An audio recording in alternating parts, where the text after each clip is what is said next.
Chapter 4. A Friend, May 18th. After 4 days, Lillian hadn't seen even a wisp of the ghost. She went back out the very next day after her fall to examine the arrow and rope again, but there was nothing. A single mark in the tree was the only evidence anything had been there at all. That and the missing plank. Since then, she had gone out during all hours of the day and night, not really even looking, but mostly just sitting and hoping to see it again. She had just finished a filling breakfast of scrambled goose eggs, fresh apple juice, and coconut toast with thackleberry jam. Andrew had somehow managed to get jam on his fresh shirt and was already getting a lecture from his mom about wasting the launderer's time with his carelessness. It was bad enough they practically had to hire another seamstress just to keep up with his boyish play outside with Ethan. So, that just left Lillian and her father at the table. He was reading the latest issue of the Kingdom's newspaper, the Volante Valor. There were a few news distributors for the Kingdom, but the Valor was the most reliable periodical and was published bi-monthly by a local family, the Kretchers. It had most of the up-to-date information on what was going on, not only in the Volante Kingdom, but the other two realms as well. Douglas Kretcher Sr. sent his two sons, Douglas Jr. and Stephen, across the continent on a weekly basis to get the newest scoops on important information. They had the fastest horse on the whole continent. The Valor had a small gossip column as well, which was usually the king's favorite part, though he would never admit it. The who's who of the kingdom, if you will, and the what's posh or wash. Lillian had to tell him that the advice didn't always apply to him, though. One time, the column said feathers were in and felt were out. The king walked around for half a day looking like a peacock before she finally saw him and gave him a lecture of her own. Since then, he'd enjoyed reading about it, but always asked her for her opinion first before doing anything drastic. She actually enjoyed the new hairstyle he picked out a couple of months ago. It fit his age a little better, as well as his personality. Lillian was about to get up when her father asked her a question from behind the paper. "Where are you off to so early, my dear?" Lillian was a little taken aback. Did he know? Had he sent someone to spy on her? No, that was ridiculous. Her dad had always been forthright before now. He was not one to keep secrets, nor would he want them kept from him. It was part of what made him such a good king and father. "What do you mean?" Lillian asked as nonchalantly as possible. "I mean, you just seem a little preoccupied. Miss Cecilia said you've been distant in your studies the last few days. I just want to make sure everything's okay." Lillian hated lying to her dad, but she really didn't feel like it was lying since she hadn't discovered anything yet. She had eventually come forth about her fall at the bridge because there was no way to explain her tattered dress, but she made no mention of the mysterious figure she saw. "Yeah, Dad, everything's fine. I've just been going out behind the castle. Since the weather's been so nice, I've been thinking about it a lot. I'm sorry, I'll try to focus more with Miss Cecilia." King Harry stood up to come over and give his daughter a kiss on the forehead. "That's fine, sweetie. I just wanted to make sure that there wasn't anything you needed to talk about. Just because you're 18 doesn't mean you're not still my little girl." "I know, Dad." She stood up and gave him a kiss on the cheek. "I promise, if there's anything I need to talk to you about, you'll be the first to know." Lillian started to walk away when her father stopped her once more. "By the way, how's the dating, or whatever you guys call it nowadays, going with Richard? You guys have another outing soon, right? You and your friends?" That was another reason her dad was a good king, but sometimes an irritating father. Nothing ever got past him. She'd almost completely forgotten about the date. Her mind had been so preoccupied lately with the ghost. Yeah, we do. Things are going okay, I guess. I haven't really gotten a chance to know him too much yet because we're usually with a bunch of other people. This is only our 5th date, and yes, we still call them dates, Dad." "Okay, well, if you ever need some help," the king gave his classic wink. A wink that meant he was kidding, but not if you didn't think so. "No, Dad, I'm fine on my own, thank you." The first date Lillian went on was a complete disaster because her father had sent about 20 undercover chaperones along with her. Her date had started to put his coat around her because it was cold, but some of the chaperones jumped to conclusions and pounced on him thinking he was trying to cover her up for a kidnapping. Lillian didn't get another suitor for 3 months after that. She went upstairs to her room to change into more appropriate attire for going out into the forest. Her mother had a fit about her dress. She had been grounded to spend a week with Ophelia, the seamstress, to help her make another one. Lillian could definitely think of worse punishment, so she politely obliged and didn't complain. After changing, she went out the west wing exit.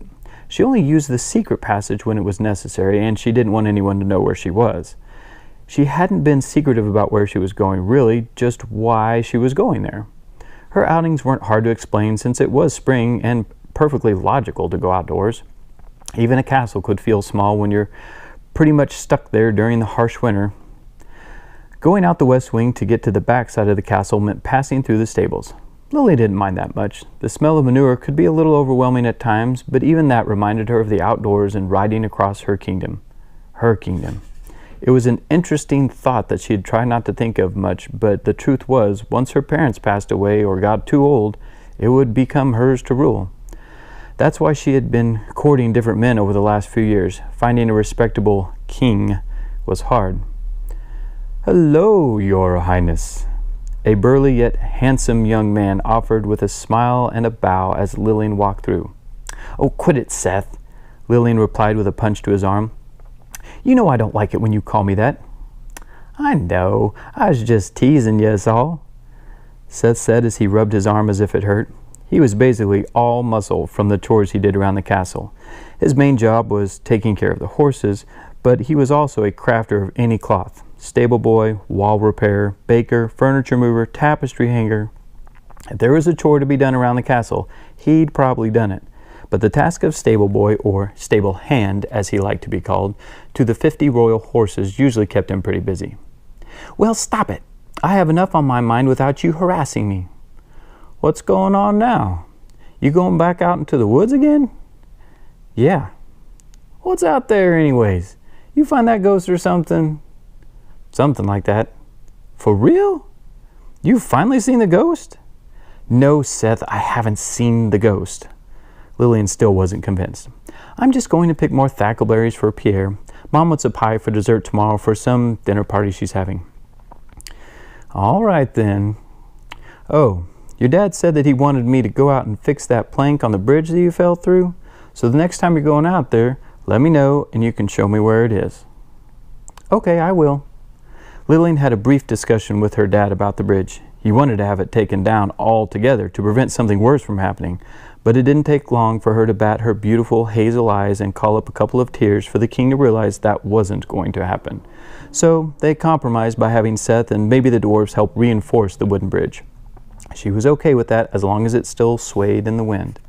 Lillian continued on through the stables to get to the castle gate. She said hello to the two guardsmen as they opened the passage for her. Usually there was only one, and not even all the time, but her father and his head of security, Sir Alger, had both agreed that the feeble attack the other day was only a warning of more to come. There hadn't been a lot of disruption over the last 3 to 5 years. During the first few years of the Danian Revolution, there were several uprisings in all of the kingdoms, as well as others trying to take Drod for themselves. Rogue citizens planted by Zoldain, sleeper agents that went insane after his death. But most disturbances were small and ill-planned. There hadn't been any real threats until now. This one was different. The king was taking this one very personally. There had not been an attack during a major gathering of the royal families in many years, let alone inside the castle. Lillian did not envy the guards on duty that day. She continued on around to the back of the castle when an interesting aroma wafted past her nose. She had smelled it before from the kitchen, but that was on the other side of the castle, and the wind was blowing in the wrong direction. There was also something unusual about this familiar bouquet. Pleasant, she thought, but different. She followed the scent toward the creek and finally saw what she expected to see, but in a very unexpected place. There, on her rock, was a fresh loaf of thackleberry bread. She looked around, trying to find any indication as to who could be out there having a picnic and why they would leave such a temptation to the animals. As she got closer, she realized there was a note lying underneath the bread. Could that be for me? Who would know I was even coming?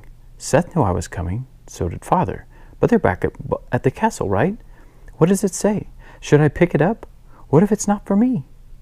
All of these thoughts spun through her head in the last remaining steps it took her to get within arm's reach of the bread. She finally resolved her thinking. "Hello?" She called out to no one. "Hello?" This time louder. "Is anyone there?" All she could hear was the babbling of the brook. She looked down at the rock. It had to be for her, she thought. This was her rock. She carefully slipped the note out from under the bread and opened it up. "Princess, I hope you are well. A friend."